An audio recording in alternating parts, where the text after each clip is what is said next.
Mesdames, Mesdemoiselles et Messieurs, chers abonnés de ma page Facebook, Rémi Ngono, JP, Rémi Ngono, et aussi Rémi Ngono, fan des plus beaux proverbes africains, et sans oublier toutes les pages qui sont apportées en soutien et qui servent également pour pouvoir partager le live. Je souhaite donc aussi la bienvenue à ceux qui sont connectés sur la page Rémi Ngono Fan et à vous qui êtes sur la chaîne YouTube qui monte en audience. Merci pour votre fidélité, tout en vous priant une fois de plus que vous connaissez la méthode. Ça ne sert à rien parfois d'être des milliers et que vous êtes complètement incapable de pouvoir liker.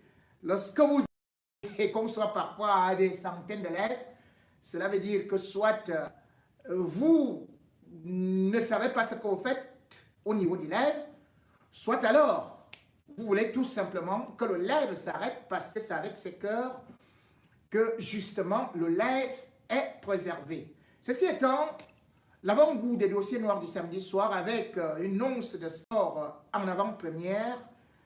Mesdames et messieurs, installez-vous et nous allons partir immédiatement.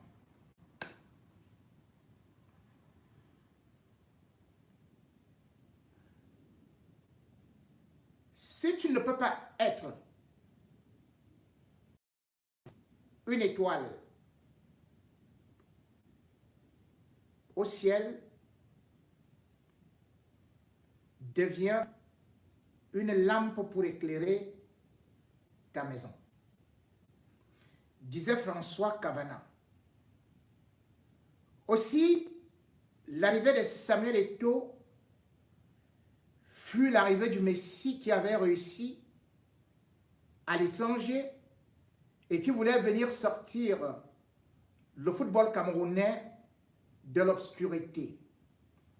Rigobert Song, capitaine du Hemley, capitaine courage, avec sa crinière de lion, constituait un rêve.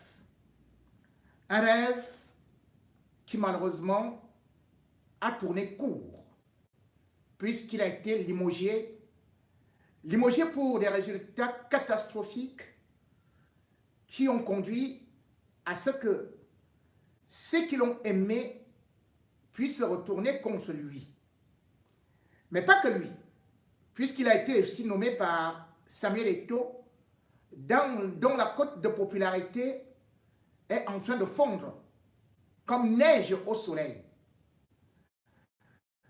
L'enfant béni qui faisait des miracles au FC Barcelone, c'est lui-là même qui était considéré comme l'un des meilleurs footballeurs de tous les temps, avec ses deux pieds.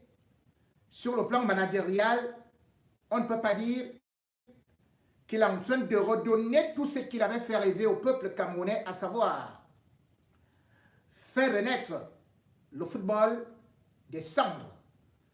Bien au contraire, le football camerounais, qui était déjà sur une pente gluante, n'a fait que aller dans les fonds de l'abîme. De telle sorte qu'aujourd'hui, on est encore à se demander s'il pourra continuer à rester, puisque ses amis d'hier se sont retournés contre lui et son propre père, qu'il a pourtant demandé à pouvoir soutenir, qu'il a appelé à soutenir pour l'élection présidentielle. Lui également, lui a sonné un couteau sur le dos. Le contrat de Rigobert Song, arrivé à l'expiration, n'a donc pas été renouvelé par les autorités camerounaises. Mais alors qui a décidé, au moment où le ministre est en train de signer une lettre pour informer le staff technique que l'État du Cameroun ne pourra plus continuer pour vous, Samuel Eto'o, lui, il est passé à la télé. Une télé occidentale, française, pour être plus clair, à France 24 dans une interview où il a eu à parler et du football, et de la politique, et de ses difficultés, et même de pouvoir démontrer justement que dans le gouvernement qu'il avait et des amis et des ennemis. Samuel Eto'o, sans langue de bois, voulant bien évidemment sortir du bois en premier, est de parti dire que c'est lui qui a pris cette décision. Même si chacun connaît chez lui à la maison que cette décision par anticipation a été quelque chose de formulé par le grand baron Paul Biya, dont il cite le nom. Pour vous replonger dans cette actualité, puisque le football est devenu une grande préoccupation, pas seulement pour le peuple camerounais dont il est un véritable opium, mais aussi pour toutes les nations, nous allons donc d'abord écouter Samuel Eto'o qui parle de cette mésaventure ou alors de cette actualité des dernières heures.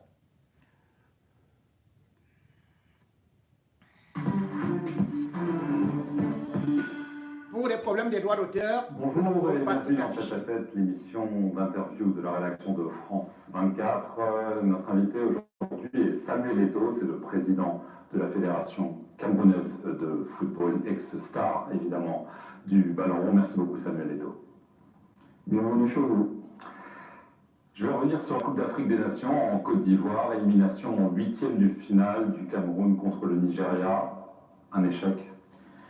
Une contre-performance pour nos objectifs, pour ce que nous avons préparé. Mais nous savons aussi que ça va être une compétition relevée. Et maintenant, il faut penser à l'avenir. Alors l'avenir, il y a notamment l'avenir du sélectionneur, Rigobert Song. Son contrat arrive à terme. Est-ce que vous pouvez nous dire s'il va être reconduit dans ses fonctions ou s'il va être remplacé? Permettez-moi déjà de rendre un vibrant hommage à Rigobert, qui fut mon capitaine à l'équipe nationale. Et pour ma part,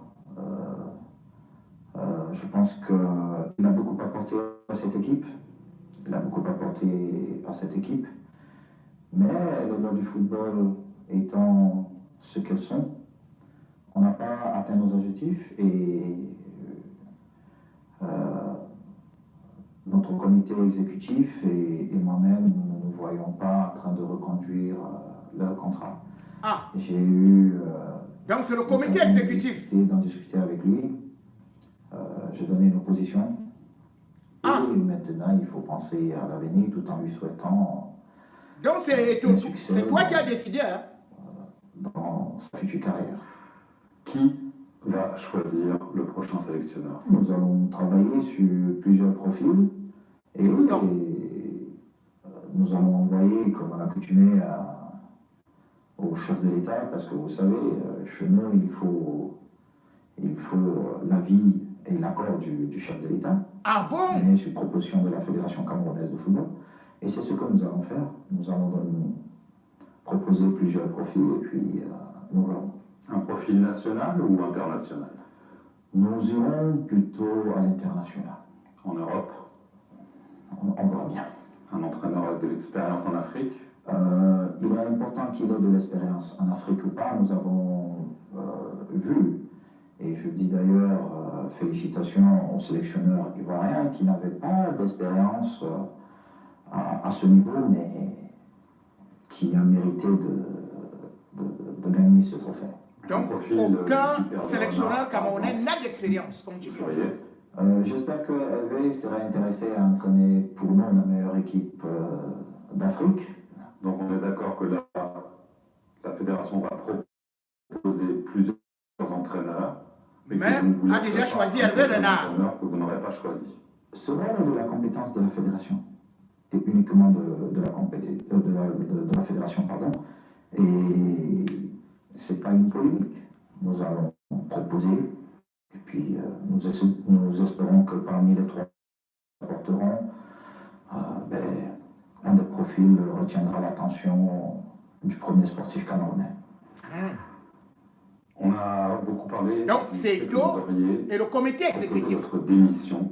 Selon ce qu'on entend là. Est-ce que oui ou non, vous avez proposé de démissionner de la FECAFOOT, Samuel Eto'o? C'est exact. C'est exact. Mais il faut comprendre que pendant un moment donné, quand on essaie de travailler, et en plus on était en mi-mandat, on a eu un échec important, ou une contre-performance, comme je le disais un peu plus tôt.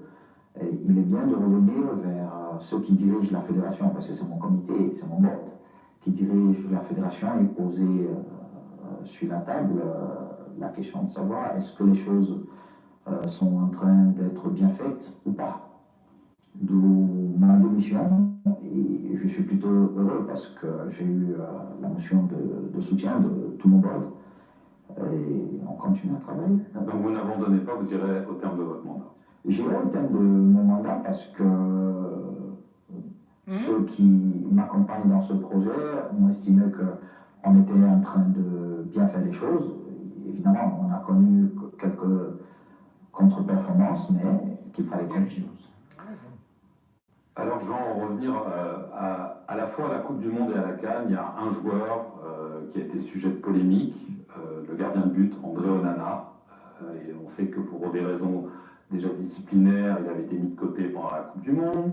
On dit qu'il est revenu à la CAN un peu à la dernière minute. Beaucoup disent qu'il a été imposé peut-être par des personnalités politiques pour être dans l'équipe. Ça ne s'est pas très bien placé, il a été mis sur le banc. Et on a parlé notamment d'un clash avec vous. Est-ce que André Onana et vous, ça a été un gros souci pour le Cameroun à la CAN? Dis-nous la vérité. D'André Onana ou de Samuel Eto'o?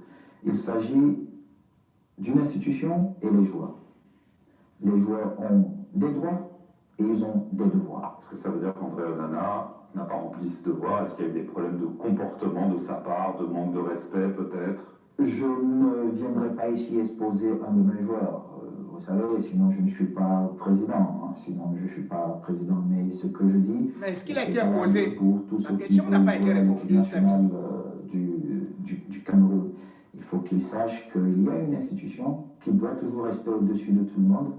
Sinon, on n'a plus un cadre de vie, on n'a plus de règles. Donc il reste sélectionnable. Ce n'est pas à moi de décider, c'est au prochain sélectionneur. Alors, il y a eu beaucoup de polémiques ces derniers mois, Samuel Eto'o, autour de vous. Là, ça a été voté en touche. Hein. Vous êtes d'accord avec moi? Je ne pourrais pas toutes les résumer, mais disons qu'en août dernier, la Confédération africaine de football, la CAF, a ouvert une enquête sur vous pour des soupçons de comportement inapproprié. Alors, il y a toute une liste. On a parlé d'abus de pouvoir, de menaces physiques, de trucage de matchs sur la base d'enregistrements que vous auriez eu avec un de vos amis pour favoriser son club en parlant aux arbitres. Ah, Bro, l'affaire Bro. Est-ce que cette enquête de la CAF, est-ce que vous avez été interrogé? Est-ce qu'elle a toujours lieu? Et est-ce que ça vous inquiète? Écoutez, non seulement j'ai trouvé ça tellement léger, parce que je n'ai jamais été interrogé, figurez-vous, je n'ai jamais été interrogé. Donc une enquête a été ouverte et on ne vous a pas posé de questions? On a fait un communiqué pour dire qu'une enquête était ouverte, mais je n'ai jamais été interrogé sur ce qu'on me reprochait. Et je suis allé plus loin parce que pendant plus de 22 ans, la seule chose que j'ai su faire, c'est de jouer au football. Et pour ceux qui ont suivi ma carrière, j'ai été un joueur qui a toujours respecté le fair play. Et ce n'est pas en devenant président que je vais changer cette attitude que j'ai eue. Je pense qu'on devient grand parce qu'on respecte les autres, même quand on perd, et surtout quand on perd. Et c'est important pour vous de tout réécouter pour ceux qui n'ont pas suivi, ou même ceux qui ont suivi. Parce que vous allez comprendre les analyses après. C'était trop facile de salir tout ce que j'ai pu construire pendant ces quelques années dans le monde du football. Maintenant, s'agissant de ce que les uns et les autres peuvent dire à ce niveau, je pense qu'il y a un cadre. Il y a eu un cadre, peut-être. Et si on voulait m'entendre, j'allais apporter des éléments qui allaient certainement éclairer les doutes qu'il pouvait avoir. Bon, beaucoup de choses ont été créées et puis c'est allé un peu dans tous les sens. Mais je déplore juste parce que l'instance fêtière du football, qui s'est lancée pour ma part beaucoup trop tôt, dans un communiqué, oui, oui, sans même prendre la peine, 7-8 mois après, de m'inviter ou de m'interroger, c'est inacceptable. Ce comportement est par contre inacceptable. Donc il faut que les responsabilités soient établies et puis qu'on nous dise exactement ce qui s'est passé. Il est très facile d'accuser des gens sans apporter les preuves. Alors, j'ai parlé des acteurs certains d'entre eux. Est-ce qu'il y a des acteurs politiques qui, d'après vous, cherchent des bâtons dans les roues? Le ministre des Sports, on a parlé du secrétaire général de la présidence de la République, peut-être. Je vois que vous, non seulement vous souriez, mais vous riez.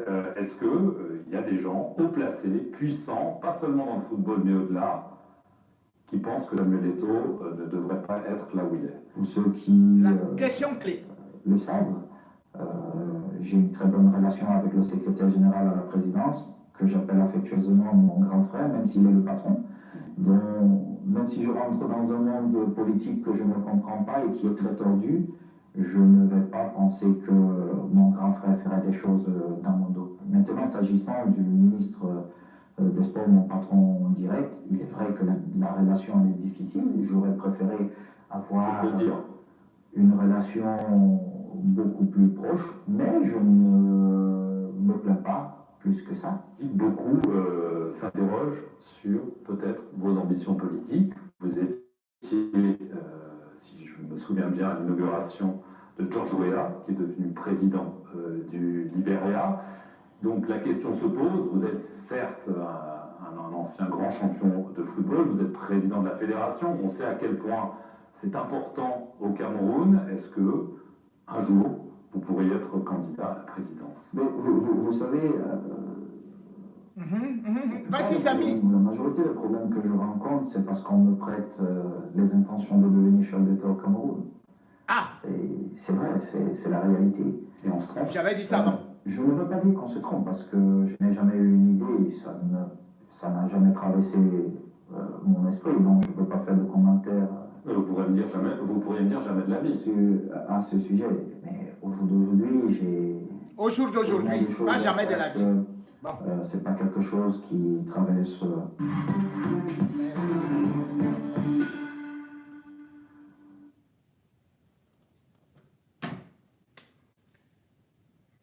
Mesdames et messieurs, je vous ai fait écouter cela point par point, mais c'est riche. Première des choses, Samuel Eto'o parle d'abord de ce qu'on peut appeler l'expérience de Rigobertson. Il cherche un sélectionneur avec son comité exécutif, on verra si c'est eux qui ont le droit de le faire, de trouver un sélectionneur qui est expérimenté. Et pam, c'est en Europe. C'est bien, parce que les entraîneurs européens ou occidentaux sont certainement plus expérimentés et connaissent mieux l'Afrique. Peut-être qu'on me démentira, parce que Hassan Chiata, qui a remporté successivement 3 CAN avec l'Égypte, n'était pas d'Europe. Jamsi, avec le Ghana, qui a remporté 3 CAN, ne venait pas de l'Europe. Et d'ailleurs, on peut encore voir certains des leaders de la dernière CAN, ils n'étaient pas forcément des Occidentaux. Parce que les Occidentaux vont dans les mêmes écoles que certains Africains. Mais sauf que, parfois, certains Africains ne suivent pas le cursus des autres. C'est le cas de Rigobertson. Rigo a eu certes à diriger les U23. Il a eu à diriger peut-être les A'. À part ça, quelle était son expérience? Rien. La plupart des sélectionneurs, et Samuel Eto'o le sait, ce sont des gens qui ont d'abord eu à diriger des clubs. Il est parti évoquer le cas d'Aliou Cissé. Mais combien a-t-il fallu? Et sans oublier que Aliou Cissé déjà d'un socle avec les Diambars, les joueurs qui étaient formés au Sénégal. Pas comme Rigobert Song. Et au-delà de ça, le Sénégal n'était pas une grande puissance de football. Donc, il avait moins de pression que le Cameroun. Puisque les Lions indomptables sont reconnus comme une grande formation. En 2006, le Cameroun était 6e. Oh, qu'est-ce que je dis? En 2006, le Cameroun était 11e au classement FIFA. Aujourd'hui, il faut aller vers les 58e positions pour voir le classement du Cameroun. Quand Samuel Eto'o est donc arrivé, bien sûr que le Cameroun devait connaître la progression. Mais le Cameroun a connu la régression en perdant 5 mois, 5 places au classement FIFA. 5 places, ce n'est pas 5 points. Côté homme. Bien évidemment aussi, côté féminin, le Cameroun a perdu 15 places au classement FIFA. C'est énorme. C'est donc sur le plan comptable, sur le plan des résultats, indéfendable. Il faut que nous soyons honnêtes avec nous-mêmes quand nous regardons certains bilans. Si vous avez trouvé un bon maître, que cet enfant est en classe de 6e, et 2 ans plus tard, l'enfant se retrouve au cours élémentaire 1, posez-vous des questions si vous êtes un bon maître. Deuxième des choses, il faut savoir que lorsqu'on prend Rigobert Song, quand on parle de l'expérience, Samuel Eto'o a joué et a été managé par les plus grands, dont les Pep Guardiola.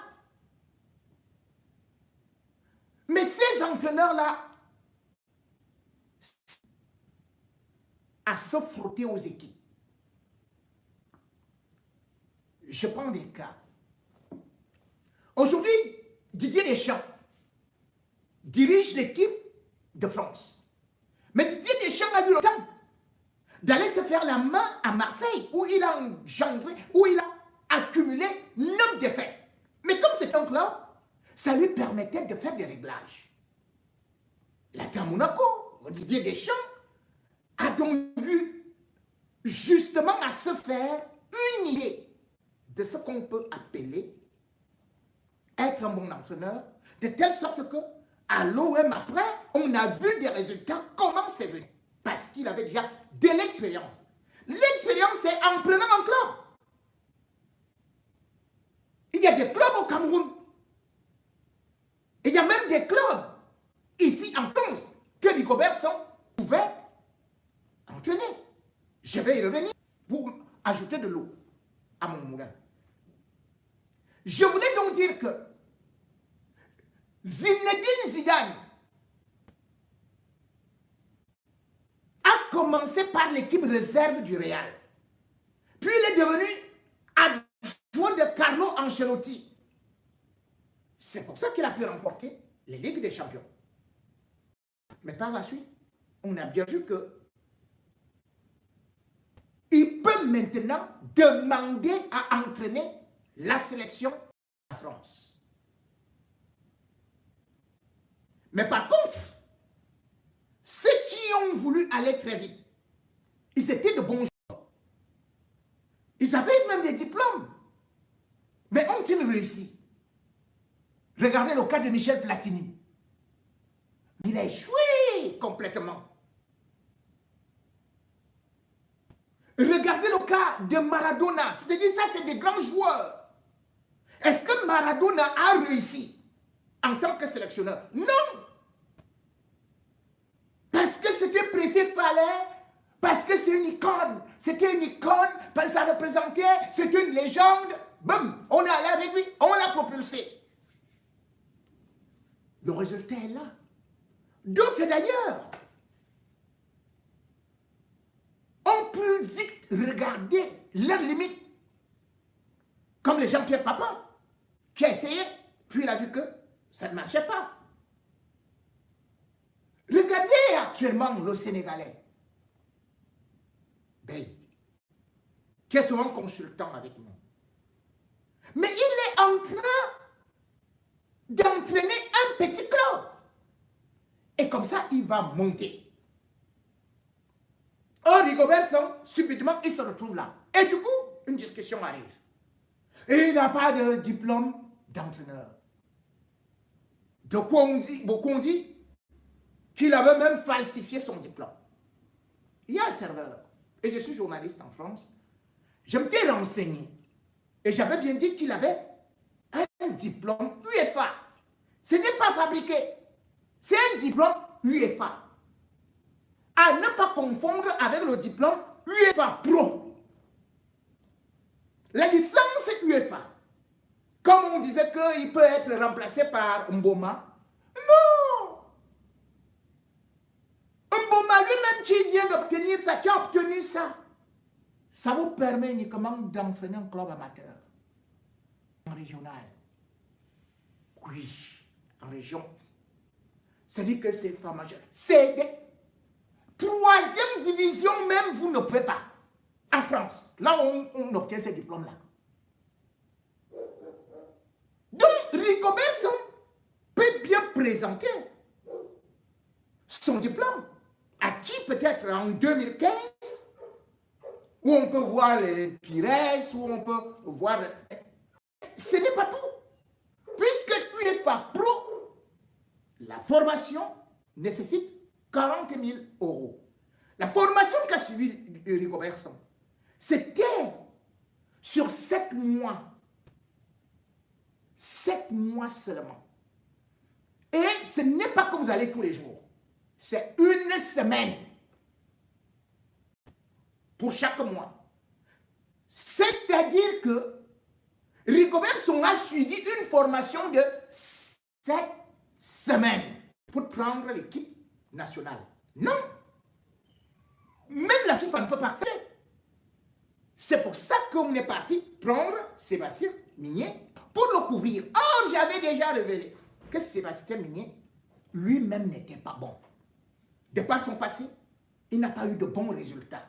Il ne pouvait donc pas venir faire des miracles au Cameroun s'il a échoué à Oman, s'il a échoué au Kenya, s'il a échoué au Congo, s'il a échoué en Guinée équatoriale, et qu'il n'a passé son temps qu'à être adjoint, et même quand il a voulu être devant, ça n'a jamais été bien. Voilà les choses où il fallait connaître les limites d'un Rigobert Song, qu'il faut-il le dire, sortait aussi d'un AVC. Il sort d'un AVC. A-t-il toutes les capacités pour pouvoir exercer, pour pouvoir subir la pression? Si Rigobert Song a donc été placé là, c'était une erreur managériale. Parce que chacun devait savoir qu'un sélectionneur de cette envergure était voué à l'échec. D'autant plus que ceux qui étaient autour de lui n'y connaissent absolument rien. Le diplôme de Rigobert Song, quand on nous dit aujourd'hui que c'est qu'il n'a pas l'expérience ou que c'est faux, je vous dis, son diplôme est vrai. Ça a été signé par un Camerounais. Ne dites pas que dès qu'un Camerounais signe, cela veut dire que c'est faux, c'est déjà faux. C'est un Camerounais dont le père est d'origine Bamileke et plus précisément Bana. Il s'appelle Hervé Happy. Hervé Happy était bien sûr parmi les examinateurs de Rigobert Song. Il a signé ce diplôme. Donc on ne peut pas dire que c'est du faux. Ce n'est pas du faux. Il y a un serveur, j'ai vérifié. Mais je dis bien que ce diplôme ne permet pas d'entraîner une équipe professionnelle. Le diplôme de Rigobert Song ne permettait pas. C'est la licence UEFA. Ce n'est pas la licence UEFA Pro. Ce n'est pas ce qu'on avait aussi remplacé à l'époque, qu'on appelait le BEF. C'est-à-dire que le brevet d'entraîneur au football professionnel. Ces diplômes ont changé. Mais il y a quelque chose que je n'ai pas compris dans le discours d'Eto et dans le discours des autorités camerounaises. Je vous ai dit tantôt que celui qui formait les entraîneurs depuis longtemps et qui d'ailleurs a sous sa responsabilité dans la Ligue d'Île-de-France et plus précisément en Île-de-France. Il a 160 clubs qu'il supervise. 38 000 licenciés. Il est employé par la Fédération française de football.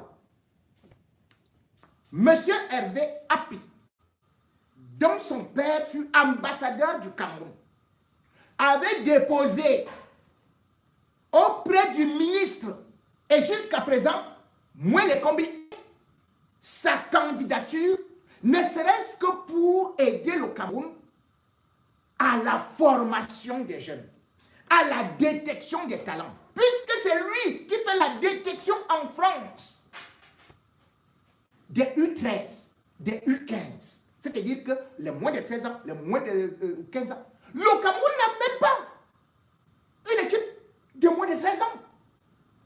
Or, c'est quand on est enfant qu'on est détecté. On n'a pas détecté Messi, Cristiano Ronaldo quand ils avaient 17 ans, 18 ans. Nous attendons des vieux joueurs. On va les ramasser ailleurs. On n'a pas de centre de formation. Alors qu'à l'époque, il fallait déjà que le président de la République qui a dit que le football est une préoccupation pour lui, qu'il sache que la formation devait commencer par les écoles. Où sont les jeux? Où sont les championnats? Où sont justement ces gens-là qui devraient détecter ces talents-là? Non. Où former ces talents-là? Et voilà son ministre qui a vu le dossier de ce monsieur, qui est d'origine camerounaise, qui est performant. On ne parle même pas de lui. On préfère aller chercher des contrats jusqu'à dire aujourd'hui que c'est Conceição qui va revenir. Vous avez un Camerounais qui forme les entraîneurs, qui fait la détection des talents en France, les envoie les fontaines. Mais vous dites que non, on espère que vraiment cette fois-ci, ce sera un Européen, ceci et cela. Et dans tout ça, ils se disent panafricanistes. Hein. Dans tout ça, ils se disent que eux-mêmes, ils ont été des grands footballeurs ici. Ils disent que les Européens ne sont pas supérieurs au football, mais quand il s'agit de parler tactique, non, c'est ailleurs. Le malheur du Cameroun, donc, vient d'abord de cette façon de vouloir prendre le football en otage et faire de ça le miroir de la société. Dire que la réussite ne repose que sur le football. Et du coup, Albert Zonga, qui n'a pas sa langue dans sa poche, a dit merci Eto de nous avoir fait ça. qu'on ne gagne pas. Oui, c'est pour le paraphraser.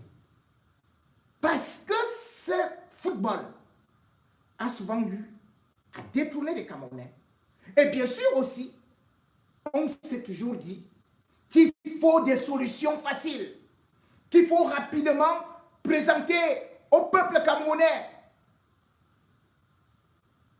celui qui est l'auteur de tous nos malheurs. Aujourd'hui, l'auteur de nos malheurs au Cameroun, c'est Didier Robertson, c'est Samuel Eto'o. Il faut couper les têtes. Et c'est ça le régime Biya. Puisque le régime Biya, après avoir utilisé Samuel Eto'o et Didier Robertson, les jette maintenant dans la vindicte populaire.